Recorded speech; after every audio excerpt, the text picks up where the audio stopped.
Thank you for joining us wherever you are. This podcast episode is brought to you by the Old Ways Actual Play team. This Actual Play uses the Mage the Ascension 20th Anniversary rules by Onyx Path Publishing. This Actual Play is performed by adults and contains adult themes. Our World of Darkness is intended for adults. Listeners should pay close attention to all listed content warnings. All content, including names, places, events, companies, and etc., which may bear resemblance to entities living or dead, is strictly coincidental. My name is Michael Diamond, and for tonight's game, I will be your storyteller.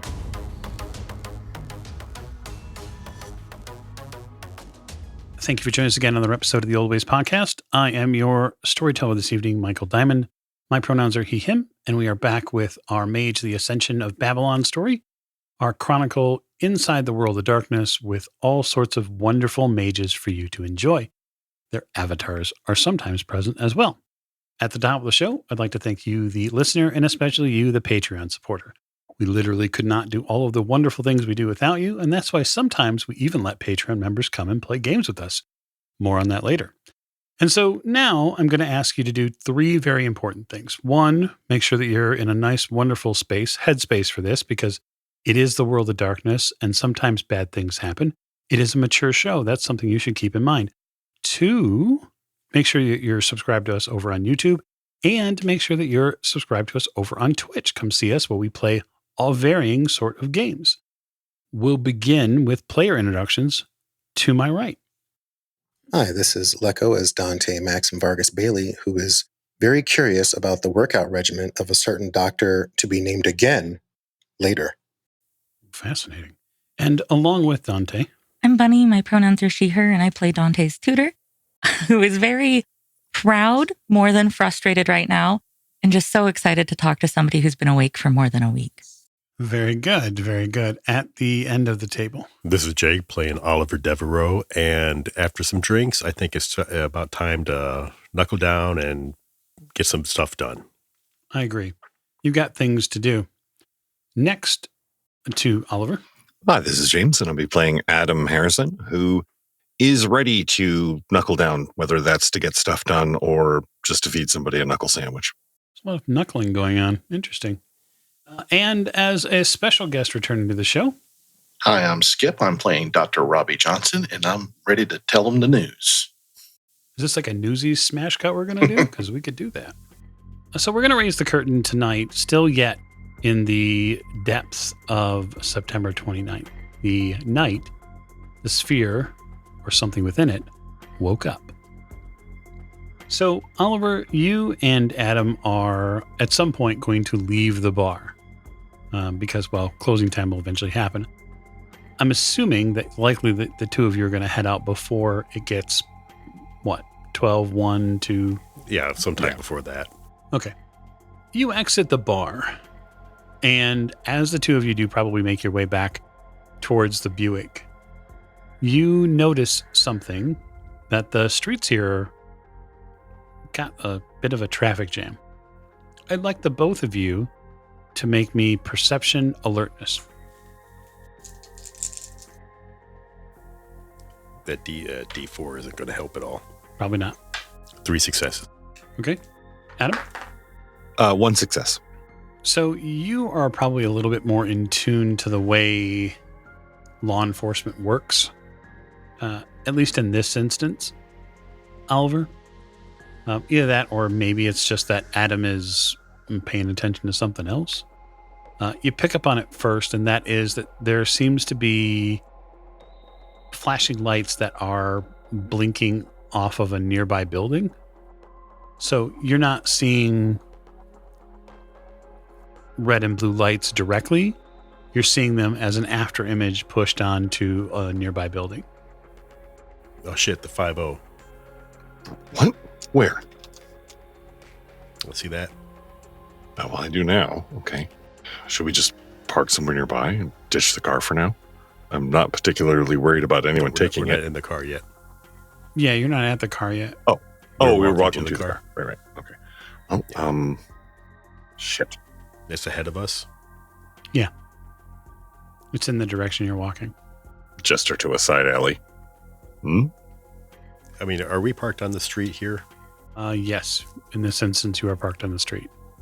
Suppose if we go to this car and just get in it, we should be fine. They're obviously busy with something else. Hey, you're the wanted man. All right, sounds good to me. Nonchalant, head over to the car after talking for a moment. And You head forward. You get past a couple of one's a Amazon delivery van. Then there's a couple of other.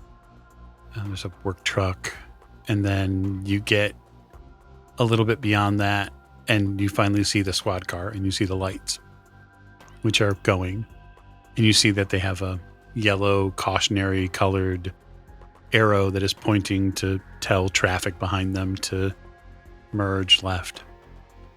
does this look like a traffic stop?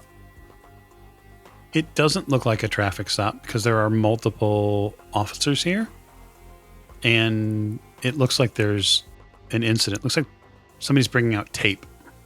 Oh, shit. All right. I'm gonna kind of fade into Adam's shadow. Yeah, you're going to sort of preternaturally probably think to Suits, hey, we need to not be visible. You fade into Adam's shadow a little bit. Adam, as you continue to walk forward, the amount your blood pressure is beginning to raise is noticeable. You can feel it in your body. You see the Buick up ahead. Mm. And you see that there are officers like shining their lights into it and around it. And they seem to be also looking at something on the ground. Adam slows his walk, but not so much that he's enough that he can get Oliver time to duck behind something else if he wants to. And I... Okay. Are you actively trying to be stealthy then? Yes. I mean, that's a skill. I so know it is. You have that skill? I do not have that skill. So that's a flat dexterity roll. I love this for you. Yes, thank you. 7, right? Yep. 1 success. Okay, so you're doing your best to put on the Mission Impossible theme song in your head and move within the shadows and lean down in certain areas or stop here. If I see the cops up there by his car, I am not going anywhere near there. That makes sense. Adam, Has nothing to hide. no, that's very true. At least as far as you know. You get closer to the car. Mhm. And as you get close to the car, you see that the driver's side door has a big dent in it. What the hell? Audibly. It's a question which is answered soon after. There is a ring or a mark on the side of the door that is dirty red. And there is, as you walk up, someone face down on the pavement. And their neck is at all the wrong angle. Oh, jeez. Adam turns away his face because there's no reason to look at that. I mean, he's seen worse, but still. It doesn't mean he's going to, we need some pictures of that. You get close enough to hear one of the officers call out, you could just stay on the sidewalk? How? That's my car. You get a light, like towards you. Not in your face, but towards you to brighten you up. This your car? You hear someone moving closer to you, like quickly. Yeah, that's what I said. That's my car. And what the hell is all over the side of it? You see an officer, Vegas PD, step onto the sidewalk with you and walk over towards you. And he puts his light sort of under one arm and he pulls out a pad of paper and a pen. And he says, in a respectful and sort of quieter tone, we've had a fatality here. Oh, And your vehicle was involved. yeah, wow. So it would seem. Well, What happened? Can you tell me where you were this evening? Yeah, I was at that bar right over there. Points at the bar. Okay.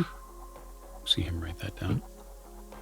And then before that, I was at the big sphere thing. Right before everything went kind of sideways there. Oh, yeah? Yeah. Yeah, I heard there was something went on over there. Yeah, somebody pulled a fire alarm. One of the programs got all crazy on the screen or something. I honestly don't know. But it definitely was pants wetting time. I mean, I'm not used to things like that. No, I understand. As far as the car, it looks like person there impacted at a pretty high rate of speed. Yeah. Did they run into my car? That's what we believe. We're not terribly sure. We're piecing some of that together now. You can hear in the background like photos being taken, and you see that there's probably a collection of 3 or 4 police officers here. There's one woman in what looks like a dark, like 3/4 length coat, and she's walking over towards the two of you. I can't let you take the car. Obviously, it's been involved in an incident. We'll get it cleared as soon as we can, and hopefully you'll be home soon thereafter. So I'm walking until you guys are done with this? Well, the car is part of an active crime scene right now, so I can't let you take the car right now. Do you have the keys? You want my keys? My keys weren't part of the crime. In case we need to move the vehicle for whatever reason. Adam's jaw is clenching at this point. The woman steps over. Everything okay here, officer? He looks to her immediately. Yes, Inspector Hamilton. Well, Inspector Hamilton, it says something happened to my car, and now I'm apparently out my 4 wheels and my livelihood, because I'm going to have no way to get to work now, because no offense, but somebody's head has been splattered all over the side of my car while I was getting a fucking bourbon. You will understand my agitation. Of course. She makes a motion with her hand, and like the uniformed officer just heads back towards the car. I'm sure he's been through this with you, but where were you at tonight? He gestures at the bar he was just pointing at. I was right in there having a drink.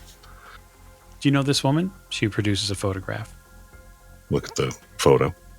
You absolutely do know that woman. She lives in Echo Park. Oh my God. You look over at the sidewalk. Holy shit.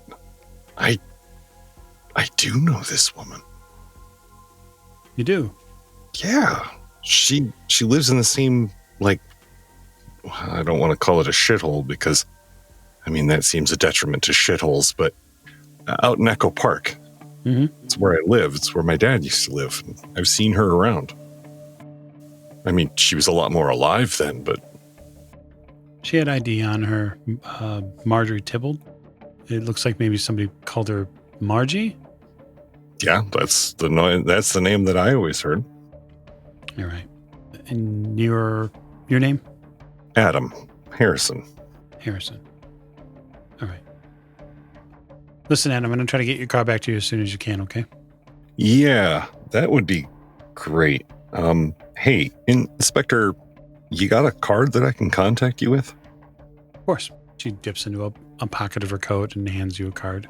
Thanks. I appreciate that. Certainly. I'd say an hour. The coroner will be here, have to do the inspection. They'll remove the body.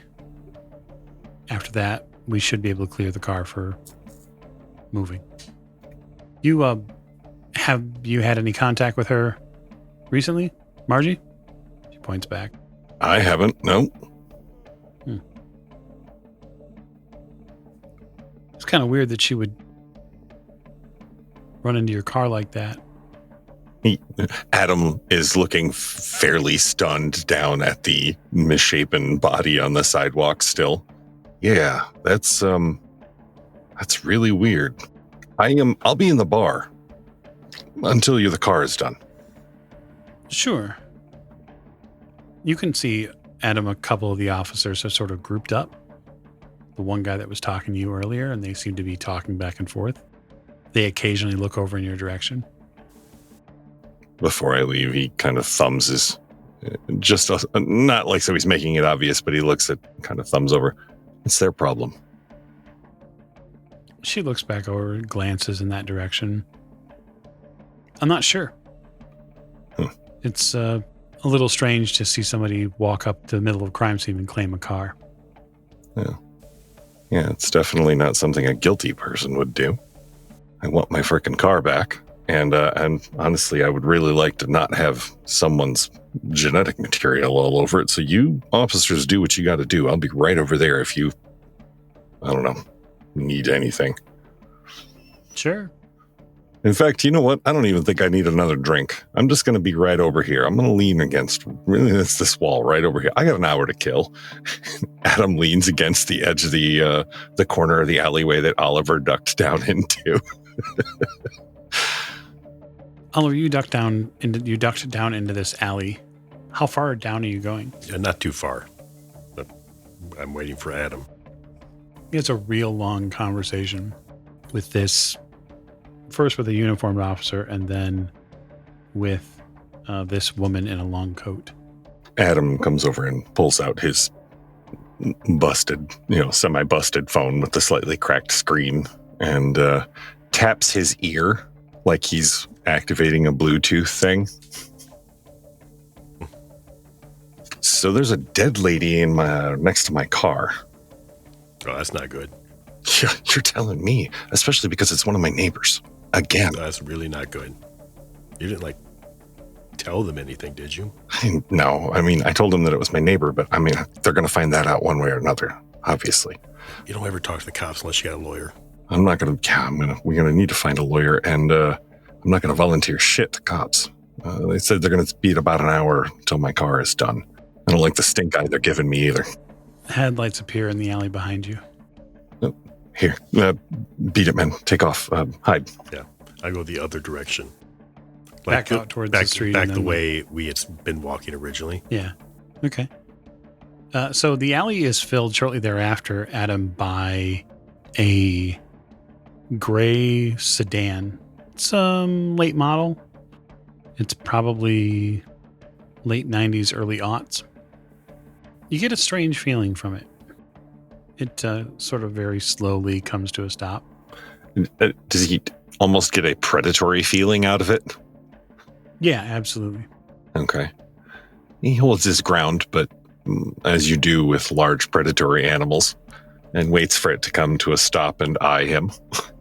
It does. The driver's side door opens and a man in a gray suit gets out. Mr. Harrison? Who's asking? Frank Garvin. Special investigation. I would say this qualifies for that quite nicely, Frank. Nice to meet you. He shuts the car door and walks over. He looks like a average man. Gray suit, dark tie, white shirt, brown comb over hair. So, Mr. Garvin, what's going on here? I was going to ask you the same question, actually. It seems your vehicle out there has had an issue this evening. To say the least. Listen, that is a vintage... I'm sorry, I couldn't get all the way through that without a laugh, but I am kind of partial to it because it's my only way to get around. So, was this a target? That's one of my neighbors. Was this a message to me? Or is this just some fucked up meth head? I do live in Echo Park. I heard that there was another body recently pulled out of Echo Park. You know anything about that? Yeah, it was another one of my neighbors, but out in Echo Park, everybody's pretty much a neighbor.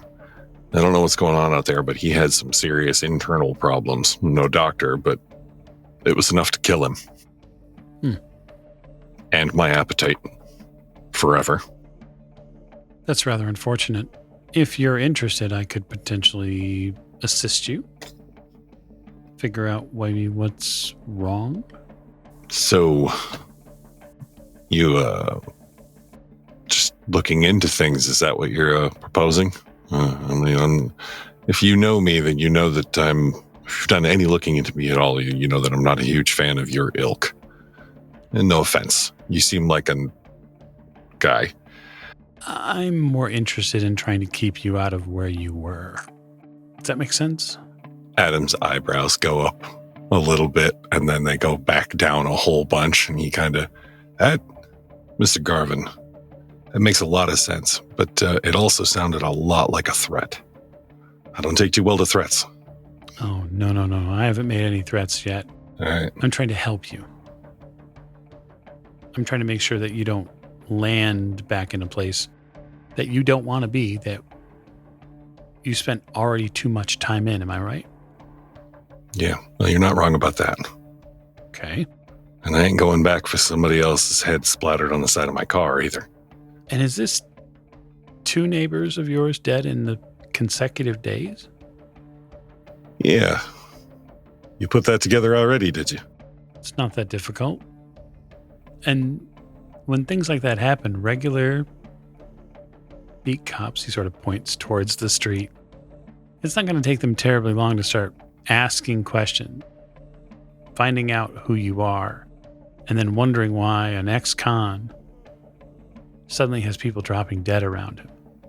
Well, I tell you what, Detective Garvin, this ex-con would like to know why people are dropping dead around him as well. That seems like a pretty convenient frame-up. It's not detective, Mr. Harrison. I don't have any special title. Oh, well, it seems like Mr. Garvin. I'd like that information as much as you. So I'll tell you what, you take a look into it. I'm going to do the same from my end. If we meet again, we'll trade information. Sounds good. I'll find out. I'll find a time I can stop by and drop off what I find. Anytime you feel. And just so you know, hairy eyeballs from those guys aside, I didn't do this. There ain't nobody who can pin it on me, you get me? And Adam may or may not use that physically impressive merit here. Right. Yeah, no, you are built like a brick shit house. Yes. So, yeah, and I don't think Garvin reacts to it as you're expecting, but you certainly outweigh him, and you are far taller than he is. He's probably 5'10", maybe 5'11", but he doesn't.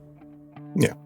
He doesn't come off as physically threatening to you. Yeah, it's not an overt threat, but he definitely shifts so that the difference between Garvin and Adam is noted and obvious. Well, I wish you luck, and I hope you figure out something soon. I'm certain luck won't have anything to do with it. We'll just have to put all the pieces together. Yeah, well, you'll excuse me if I'm not particularly enthused to put pieces together right now, as he looks over at the crumpled mass next to his car. Have a good night. You too.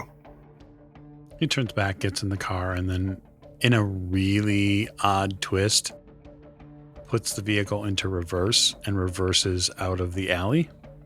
Sort of does a 3-point turn in a nearby parking lot and then drives along. I'm going to move camera here to the church, or the exit from the church, for Dante, Robbie, and Tudor. So you end up back out on Vegas streets, outside of the church, and I would love to know where you're pointing your compass. So when we're outside, myself and our guest, our special guest, I'll take my phone out and I'll say, I'm going to reach out and see if I can get a hold of one of the people that work there. Are you sure you're down with this? Where you go, I go. All right, Dr. Robbie Johnson. I'm gonna send a text message to Susan. Okay. Susan Perkins. You're typing along. What are you texting, Susan? What time is it? It's like 1 a.m. It's probably 12:30, 1 a.m., yeah. You up? We need to talk. Send. And then I stand there kind of awkwardly. So while I wait for that message, I think Dante's going to look at Robbie again. And he's going to say, Robbie, Father mentioned that you were not exclusively a medical doctor. Can I ask what he meant by that? I spent some time overseas. I have been a doctor for quite some time. I was in the Navy. Are you a physician then? I am. Okay. I am a Navy doctor. I served with the SEAL team. Wow. So you're like a man of science, right? To a degree, among other things. So the priest back there healed my leg with a bottle of magic holy water. I just want to know how you square that circle. Faith. Oh, no. It's where it all begins, man. Faith. But go ahead.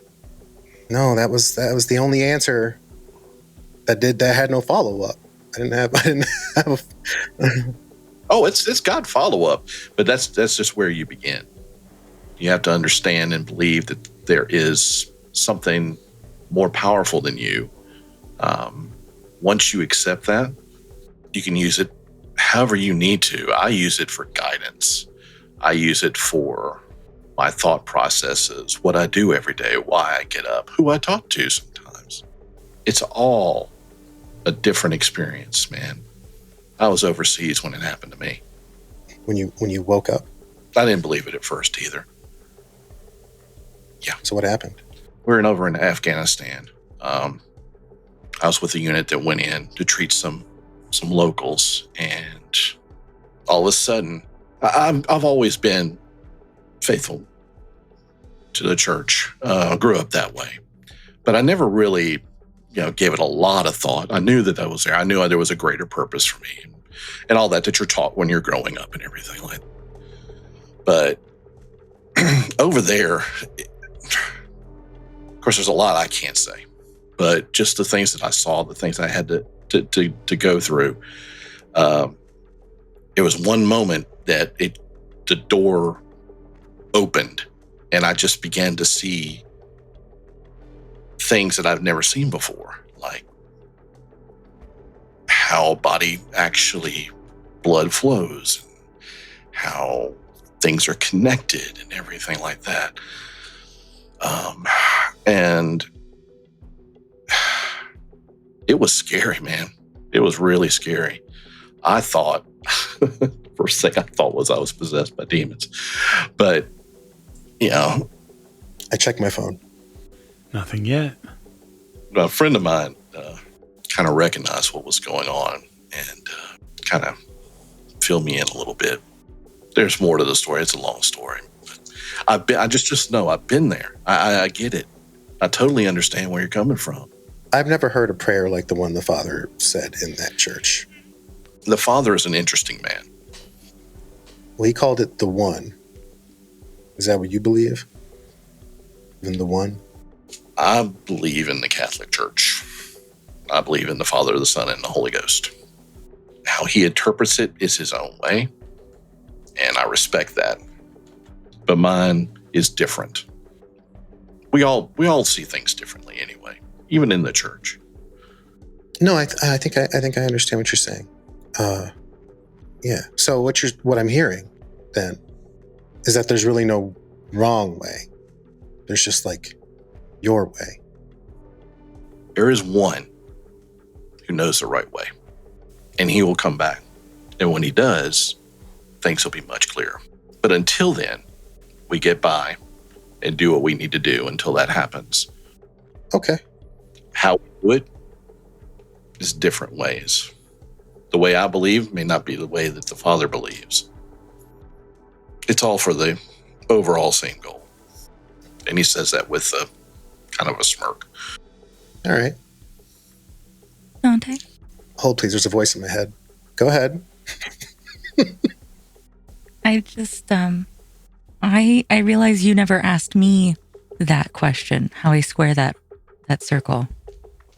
Well, yeah, I assume you know everything that I do since you've been living in there for who knows how long. Right.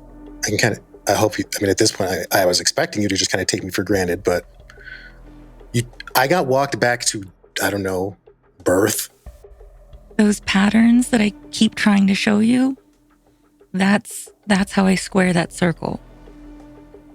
That's the part I find comforting. There's patterns that make up literally everything. You, me, Robbie, that tree over there. I mean, whether or not that's a real tree or a decoration doesn't really matter. Matter is matter, you know? But there's patterns that make up everything. Wait, say that one more time. Matter is matter. That's what you said. Mm-hmm. That is the first thing that anyone has said in the past 3 days that has made any damn sense. That's fair. Maybe if we had more conversations like these, I could say things that aren't only terrifying to you or intimidating or... She's lying to me now. I want you to know that, Robbie. Yeah, I'm up. What's up? You get the text back. I'm trying to get used to this, so I'll message back one more time. I would normally just call her by now. I'll say, where can we meet? It's important. Something happened at the show. You see the little typing dots come up. They're up for a little while. It's thinking. You feel the raise in your own anxiety, the answer that might come out, the message posts. Yeah, we can meet. Stop down to North Las Vegas Boulevard, Neon Museum. Okay. It's north of the Strip.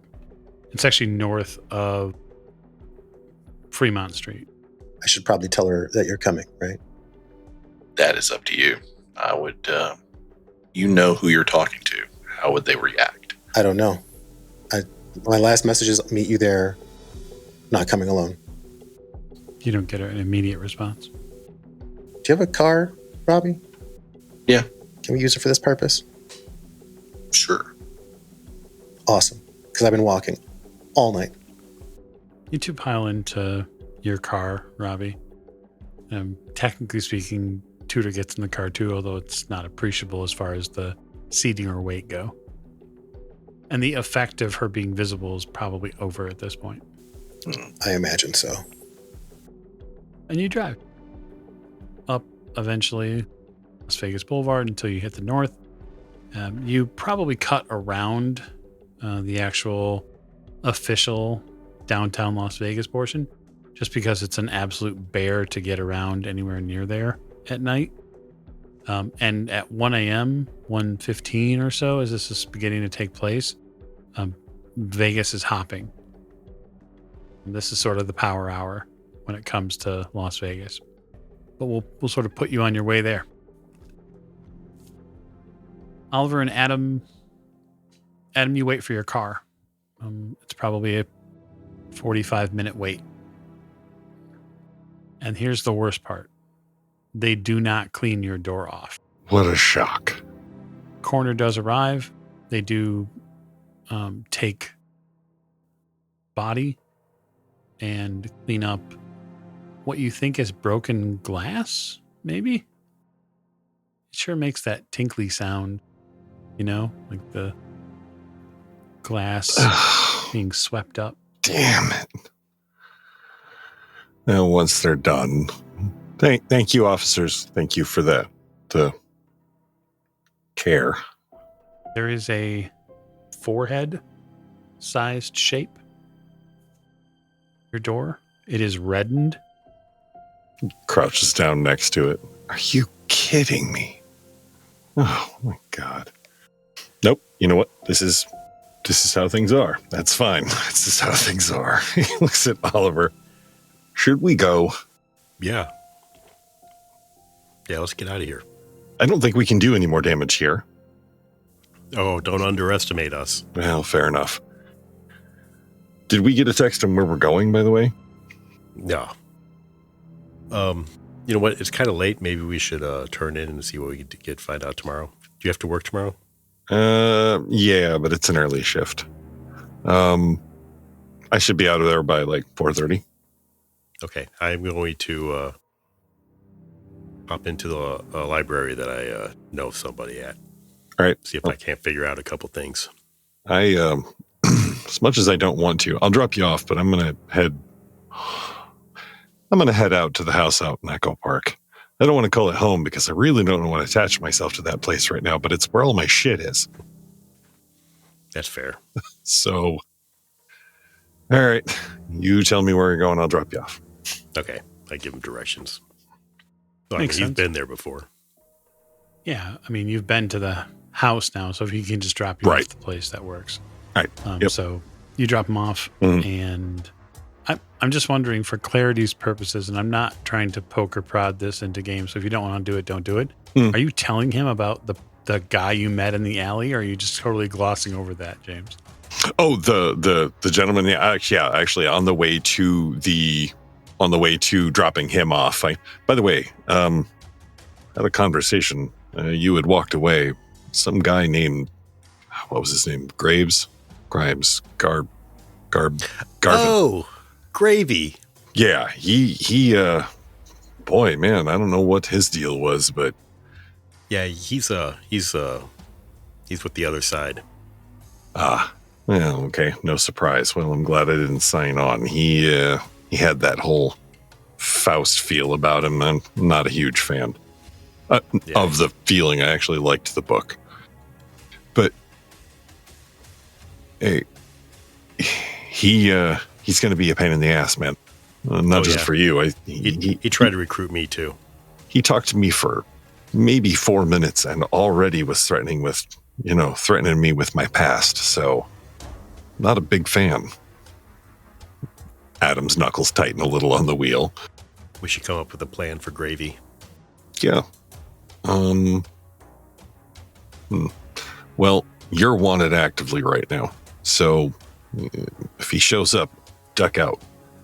Yeah. Ask some of the people at this library you go to, the people that you work with. Maybe there's a way that you can, I don't know, make you yourself look different or not appear quite the same or something. I don't know what's possible anymore, man. And frankly, as he pulls up out in front of the place, it's really starting to weigh on the one nerve I had left. But I think I'll get used to it eventually. I need a breather. Sorry about your car, man. Honestly, it's just one more dent. It's just this one. I know where it came from. And it's not worth the money to take it through a car wash, though. Maybe you can hose it down or something tomorrow. Why not? Maybe it's the water out in Echo Park. I'm sure it'll take it, whatever it is, right off.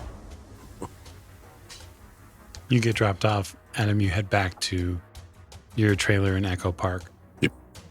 You do, like, as you get back to the trailer and the one sort of motion floodlight comes on, it does illuminate the car for a little bit. You do kind of wonder, how did she hit that door with that much force? Yeah, he once he gets out, he looks at the dent again and just kind of ballparks how much force would be needed to bend that kind of what you would have to exhibit.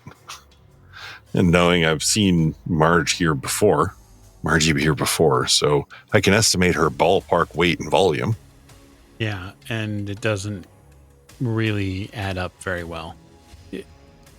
She's probably somebody who did a lot of drifting between trailer to trailer. She had a lot of, quote, friends in the park, hung out at a lot of places, was probably at parties back and forth, probably mid-30s. No real, like, long-term job prospects. You don't even think, yes, she's a neighbor, but that trailer that she had certainly wasn't hers. It was probably owned by someone else. And she's there just because she needed a spot to get her mail. And much like you said before, she lives there because all her shit is there. Right. No one lives in Echo Park. You exist there and keep your shit there. Right. And then try to spend as little time there as possible. But it's definitely it's a little bit of a puzzle. Because you don't think that she would have had the physical strength to pound her own head into your door. And none of her significant others in the park have ever been human cannonballs for a local circus or anything. As rare as that sort of line of inquiry might be in Vegas, or it's not unheard of. Not unheard of. So you don't think so. All right. All right. Well, before Adam tucks into his trailer and reads a little before bed. He's going to do a walk around the park. He's a pretty able-bodied guy. Get a little constitutional out here. Just do a once, not a security check. He's just, to the end of the roads, around and back. He's just kind of keep his eye open before he turns in. It'll help him sleep a little better. Fair enough. You begin doing your security circuit. Okay, so back over with Robbie and Dante and Tudor, you head to the Neon Museum. It is, as you can imagine, closed. Sure. At the time, but the cool thing about it is that you have the benefit of seeing a bunch of old Las Vegas signs. Tons of signs, large signs, small signs, all sorts of stuff at the Neon Museum. Robbie will pull on over into the parking lot, turn the car off. And Dante, what did this doctor do? Do you remember? I don't know. I was unconscious. I woke up spraying blood everywhere. Best I was able to tell, between Tudor and my body, we managed to reject something that they pumped into me, but some amount of it settled into my spine, just above my L3. And there it is. Do you remember what caused the injury? There was no injury. I was... I thought you said you... I was bleeding because the machine they had me hooked up to was attempting to transfuse something, which I didn't anticipate. I thought I was showing up for a physical and some blood work. I wasn't looking for an injection of any kind. Kind of take my my body temple pretty seriously. I could see you're in good physical shape. Oh, thank you. So were you. I'll squeeze his arms. Seriously, I appreciate this. I told Susan what happened. She seemed concerned. I just need to know that she's on the up and up because, like I said, once I know that, I just need to know what she knows. I'm tired of not knowing. This may seem to be a strange question. Do you know if she's awake or not? I don't know anything. Robbie. Has Tudor said anything to you about that? Tudor's not to trust her. She's a shark. She's cold-hearted. She's a snake. On and on and on and on and on and on. Let's go. I get out the car. Michael, have I seen an avatar around her before? You have not, but you also know that it is possible for awakened mages to shield others from seeing that there is a presence of a avatar, which of course you would know. The Technocratic Union would call it their genius. Yeah. So you really got two potential ways to park here, Robbie. Okay. Either you can head into the Neon Museum parking, which is available to you. There is a gate, but it's a small gate, and you could park nearby it. There's also a motel that is near the museum, and that's a little bit further south, but that motel, the Seagull Suites, would give you a spot to park the car. Let's do that. Okay. So you see all sorts of different signs in here, right? There's a hard rock guitar is in there. Basically, like, imagine the Neon Museum as a very small building itself, but has a big sort of outdoor like playground area where some of the larger neon signs sit. There's an Arby's sign, sort of the old traditional Arby's hat is there.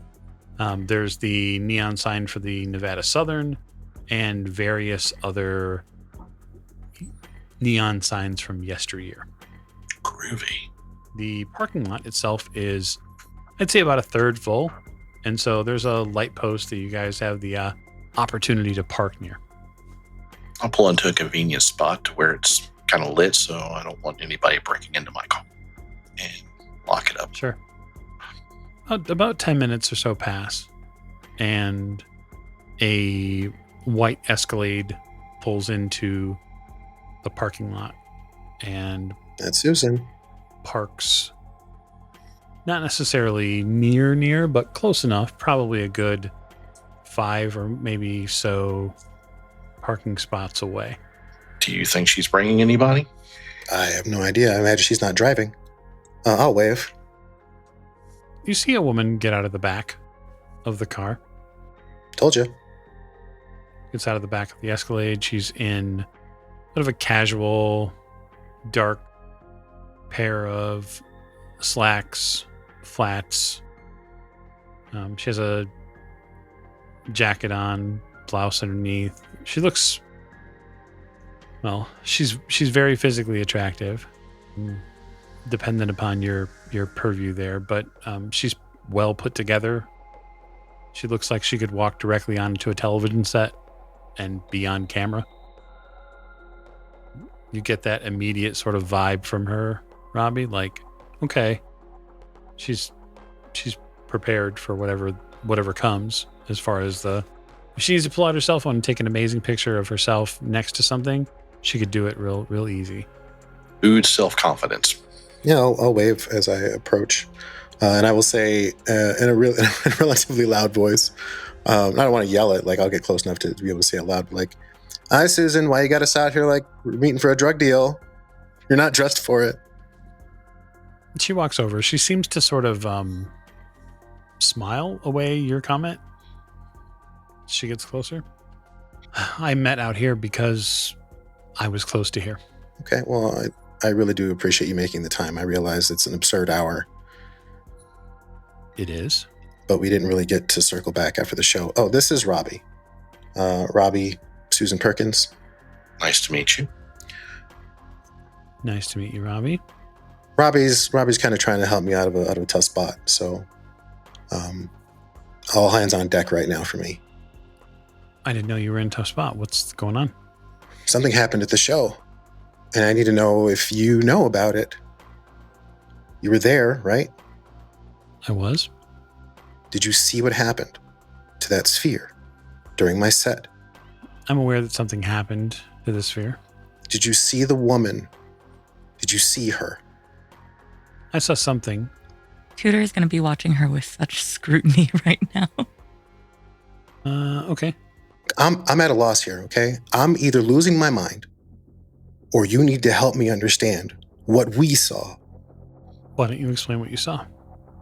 I saw a giant woman screaming and trying to break out of the sphere while I was falling to the platform.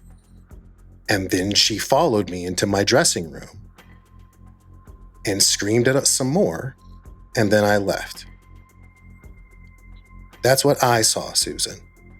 Did you see a giant woman breaking out of the sphere? I saw a woman on the sphere, yes. Fucking thank God.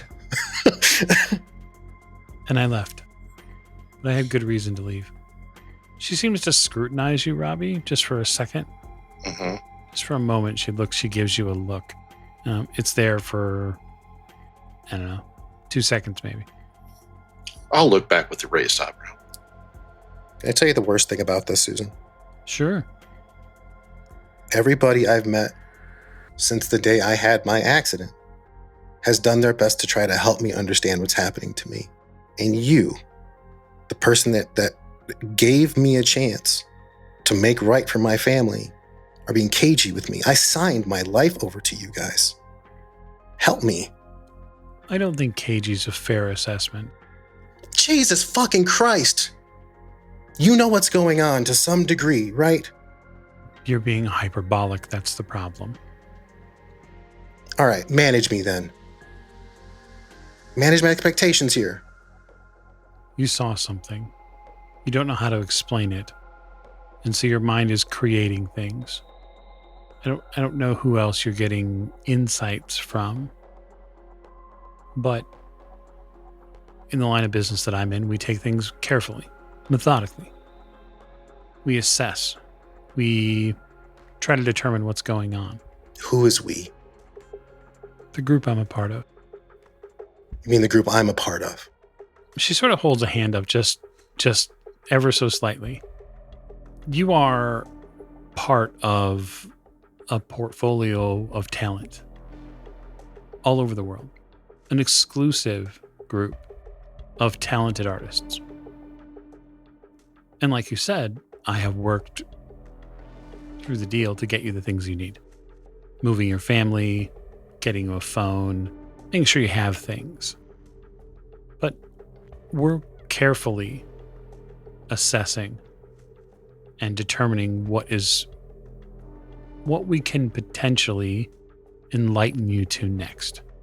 Because you see, the sphere, what you saw, what I saw, what a lot of people saw, was likely someone who, at some point in their life, kind of drank from the fire hose. And their mind broke a little bit. And they started being able to see and do things they couldn't rightly explain. Does that line up? You have any of those experiences? Talk to any disparate voices or maybe hear voices? Dante treads so carefully. You wouldn't ask me these questions if you didn't know the answer already. I still need to know. All right, well, I'm not your food. Don't play with me. It's not about playing with you like your food, Dante. It's about being careful to not damage you with perspectives and information and viewpoints that you might not be ready for. Well, you know what? They're going to happen one way or another. And if they're not coming from you, I have no choice but to listen to other people. Because I have no idea what's going on right now. So you know what? Fine. Watch me. Evaluate me. But don't be shady about it. Tell me what I'm getting measured at. Give me a chance to succeed. Don't set me up to fail. We're working very hard to try to keep things like what happened at the Sphere from not happening. It's dangerous. I'm certain any of the other voices that you've talked to would agree. Things like that are dangerous. I can only assume, she sort of gestures to you, Robbie. I only assume that you're here because you're familiar with what I'm talking about. I'm not lost in the conversation. Let's just put it that way. Yeah, good enough. You want me to piece everything out for you? You want me to portion it so that you can eat it in specific bite-sized amounts? You've gotten, I'm certain, a myriad of viewpoints at this point about who I am, about what we do. We work really hard to try to prevent things like that from happening. One side tries to flush that stuff back out, feed it. Chaos. That's not the side of the fence that I play on. What side do you play on?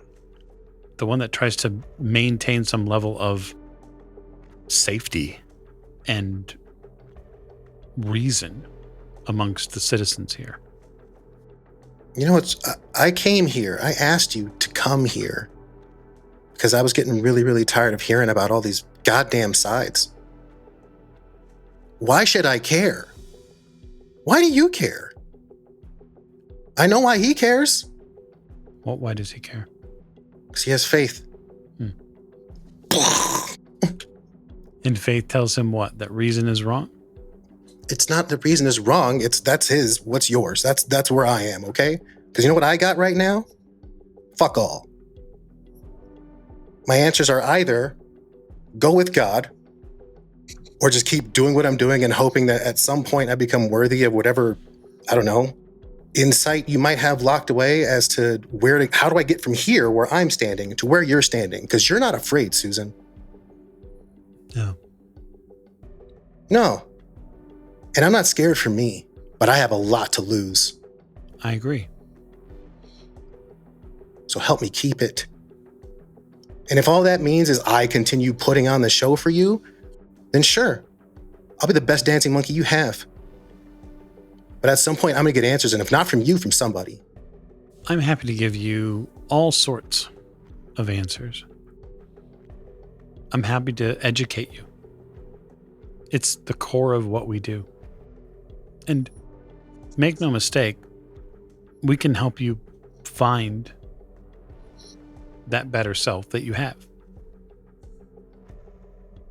We can give you all of the processes, all of the methods of conditioning that you would need to grow.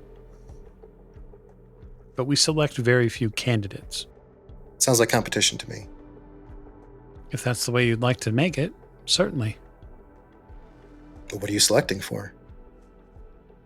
Breedability? I mean, there's a sheet somewhere, right? Nothing so dairy farm. What we're selecting for is who we put our energy into, our time, our effort. That sounds like a bunch of, I'll say, what's the word that they use when they gotta hand wave shit away? Immeasurables, intangibles.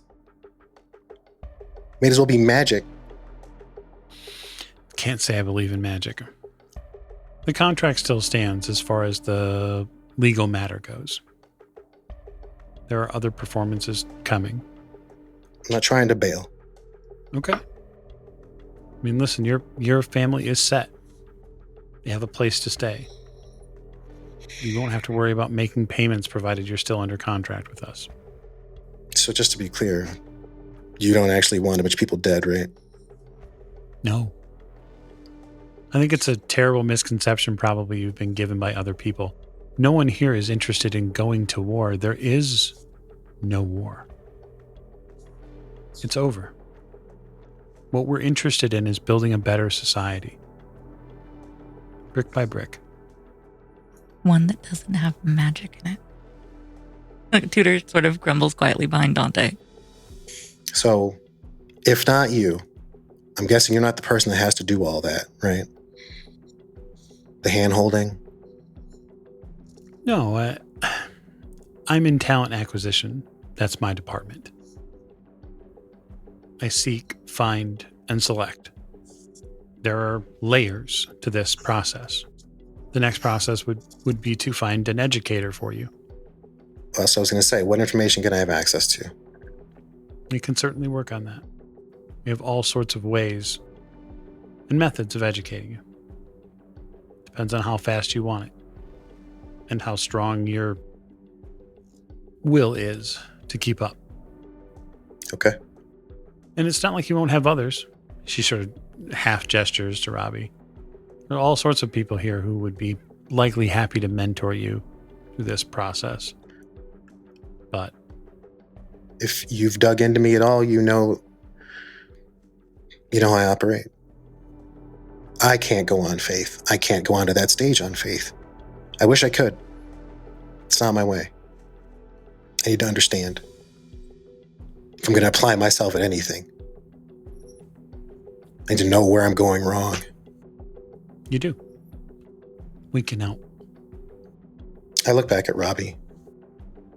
What do you make of this? Be honest with me, please. You guys aren't enemies if either of you care anything about what happens to me at this point. Just be honest. Oh, I care. If I didn't care, I would not be here. I feel that since you're not to the point of faith, then you need to go to the point of knowledge. You need to keep your eyes open, your mind open, not just, and I'll look back, be selected. You select, you walk your path. God's going to walk it with you, even if you believe it or not. You see Susan smirk. Do not buy the first house you come to. It's a little late for that. That's all well and good, but if you're waiting for God, I'll ask what he's doing about childhood cancer. God has a plan. I just put my hand up. Please, not here. That is not. No. Bring it in. Susan, I guess just let me know what the next steps are going to be. I'll send someone by. I do appreciate everything you've done. I hope you understand that. I brought you here because I believe you. I'm trusting you with a lot of things that are important to me. I noticed recently that you may have made some connections with a few other folks. Yeah, I'm making friends fast. I saw them there at the Wynn. I think you should probably consider distancing yourself from Oliver Devereaux. Do you know he's a wanted in connection with several different murders? How do I conceal the fact that I am very uncomfortable with this line of questioning? Well, unlike some of our other mages in this group, you could actually lie. Some of them just flat can't. We know that now. So that would be charisma subterfuge. I think it's reasonable. Diff 7. It's opposed. All right. What am I rolling? Charisma? Yeah, subterfuge. Not really much. I got 1. Okay. I look very uncomfortable. I just mention it because I know that Mr. Devereaux is going to have some difficulties. I will keep that in mind. You should, because as part of the contract, you have to make sure that you stay above the fray legally from that in a public sense. I'm not going to go committing any crimes. Oh, no. Of course not. Of course not. You're far too directed, Dante, to do something silly like that. But the contract does have clauses in it which pertain to the people you associate. And associating with people who are potentially felons would be problematic. If he was a convicted felon. Give it time. Wait, how well do you know Oliver? Oh, Mr. Devereaux actually has quite a bit legally that's concerning. Why do you know that? Because of me. Because of you. Wow. I feel loved. It's not really that much of a stretch, right? I mean, you're a very important prospect for us.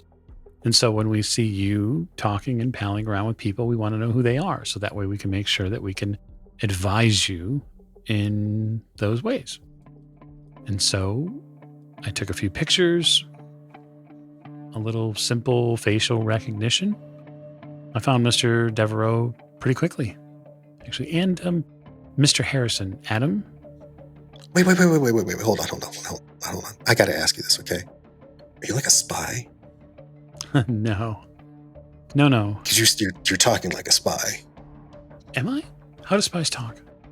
I wouldn't know, but like that's how they talk on television. Well, this is if I were a spy, that's how I would talk. This is as close to Hollywood as we'll get, probably. I'm just saying. It'd be cooler if you were. I'm not certain if you're aware Mr. Harrison did some time in prison.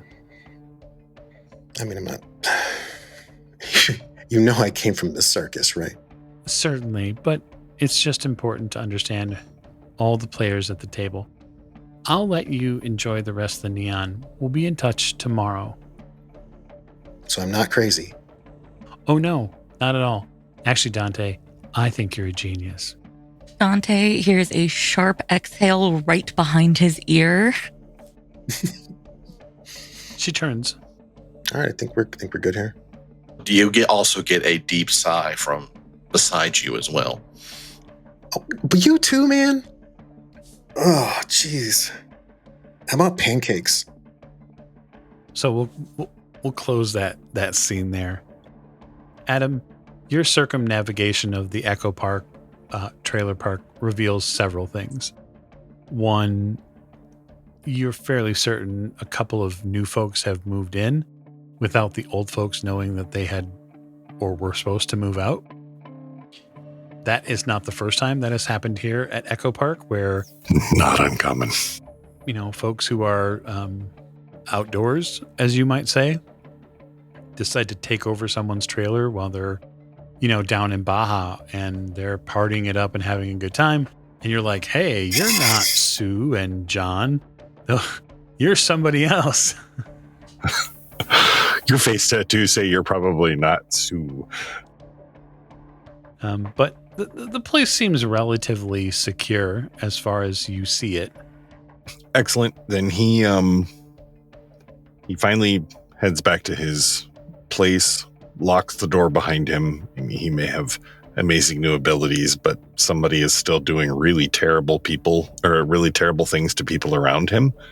So, he crashes out after a while, maybe has one more drink and a smoke before bed, because it's going to take something to calm his brain down a little bit.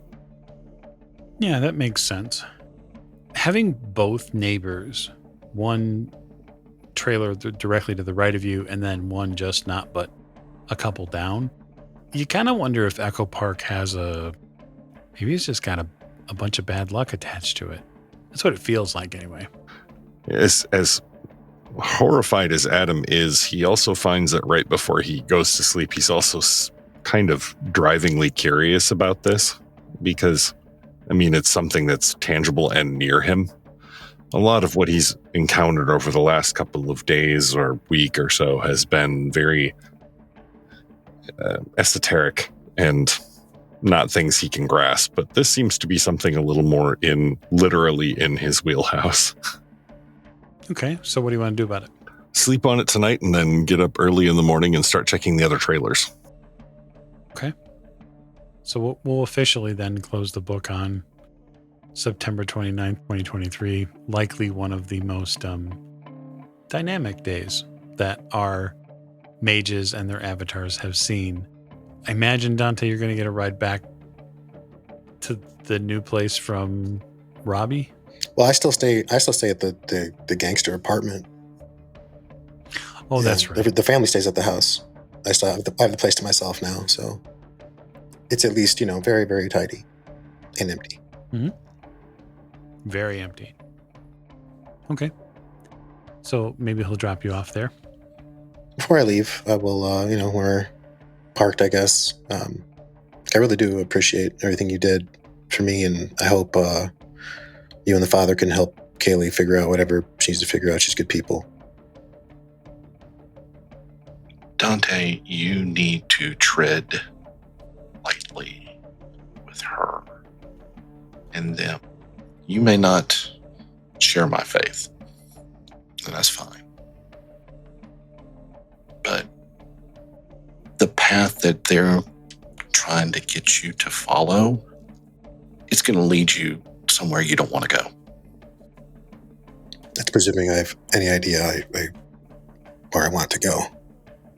You don't want to go there.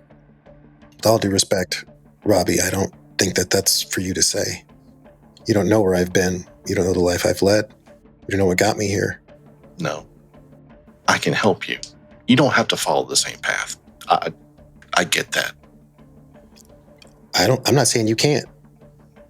I welcome it. Please, by all means, help me. But I've never been put together by a single coach with a single mind. I am a conglomeration of a family of geniuses, genetically gifted, brilliant acrobats who risk their necks every day to learn something new. I've had a dozen teachers, and I crave a dozen more. So by all means. But don't tell me I can't learn from someone else. No, I'm not saying that. I'm just saying take what they say with a grain of salt, because they may promise you the world, they may promise you everything, but the way that they're going about it and the way they want to go about it, it's not right. That's all I'm saying. I won't know that till I see it. And you can only believe that because you have. I understand that. I wouldn't have believed it unless I saw. Just know I'm here for you, okay? I'm here to listen. I'm here to patch you up if you need to. I'm here. I believe you. Here's my number. I give him my card. I give him mine. I get some rest. It's been a night. Yeah, it's been a night. Tell me about it. Hop out. Okay. I'm going to close our episode there on the end of the evening there. And I look forward to a brand new day with new possibilities and new interests for our mages. So we appreciate your listening ears, and we would love if you would share this wonderful chronicle with a friend all over the place. And we'll look forward to seeing you next episode. Thank you, and good night.